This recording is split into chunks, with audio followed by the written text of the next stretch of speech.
Alors le constat que l'on peut faire, c'est que lors de leur parcours universitaire, les étudiants n'ont pas l'occasion de se confronter à la typologie d'épreuves qu'ils vont avoir à traiter dans le cadre de l'examen d'entrée au CRFPA. Et ce sont des épreuves qui sont suffisamment spécifiques pour poser difficulté. Les étudiants qui passent l'examen d'entrée au Centre régional de formation des avocats ou à l'École des avocats de Paris sont confrontés à deux difficultés principales. L'acquisition des connaissances, puisque le socle est devenu très très important, notamment avec la réforme, et à la difficulté de tenir psychologiquement sur une période qui est somme toute assez longue, puisqu'elle s'étale pour certains de janvier à septembre. Alors, il y a un certain nombre d'épreuves qui posent particulièrement difficulté. On a déjà la note de synthèse, qui est, je dirais, l'épreuve emblématique de l'examen d'entrée au CRFPA et qui est un peu la bête noire des étudiants. Et il est vrai que dès le début des sessions, on a régulièrement des étudiants qui viennent nous poser des questions très précises et qui nous disent notamment « je ne sais pas ce que l'on attend de moi dans cette matière ». Alors, notre intervention à nous, elle est relativement simple. Dans un premier temps, c'est d'expliquer à l'étudiant ce que l'on attend de lui et on lui apprend également à se mettre à la place du correcteur. En somme, on le fait passer de l'autre côté du miroir. L'objectif étant pour lui d'avoir une vision, je dirais, plus critique sur son travail et de parvenir plus rapidement à saisir ce qu'on attend de lui dans le cadre de cet examen.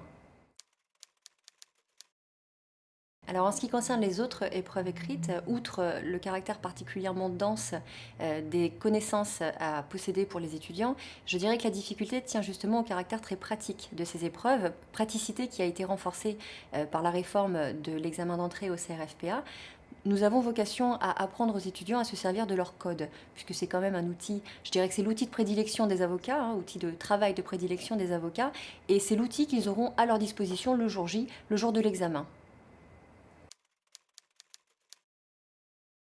Alors le grand oral est une épreuve qui a un coefficient très important aujourd'hui. C'est une épreuve qui fait souvent peur aux étudiants parce qu'aujourd'hui effectivement il y a une certaine perte de la culture de l'oralité et on a beaucoup d'étudiants qui ont peur de se confronter au regard des autres lors des prises de parole. Donc ce que l'on fait chez ProJury, c'est qu'on a mis en place des ateliers d'entraînement pour le grand oral. Au cours de ces ateliers, les étudiants sont amenés à prendre la parole en public et avec leurs camarades. Ils sont confrontés aux problématiques relatives aux droits et libertés fondamentales et nous avons vocation bien évidemment à renforcer toutes leurs connaissances, leur actualité, leur culture juridique générale qui sont les éléments et les connaissances que tout grand jury attendra de l'étudiant le jour de cet examen.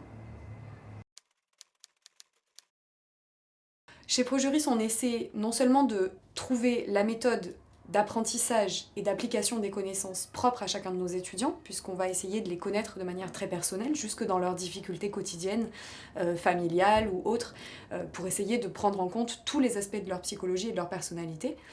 Et on va faire un travail aussi sur leur copie post-examen pour essayer de détecter avec eux leurs forces et leurs faiblesses, travailler les forces bien entendu et essayer de pallier leurs faiblesses. Le suivi pédagogique va aussi passer par du travail en petits groupes parce que l'échange entre les étudiants nous semble très important et nous semble être très porteur avec le recul qu'on a aujourd'hui. On s'aperçoit qu'on est bien meilleur juge des autres que de soi-même et lorsque les étudiants s'échangent leurs copies, ils s'aperçoivent des difficultés qu'ont rencontrées leurs camarades beaucoup plus que lorsqu'ils analysent leurs propres copies.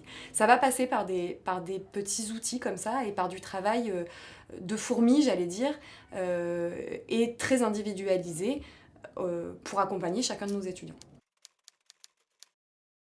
Chez ProJuris, nous avons mis en place un module de gestion du stress qui permet aux étudiants de transformer un stress qui pourrait être paralysant en un stress moteur.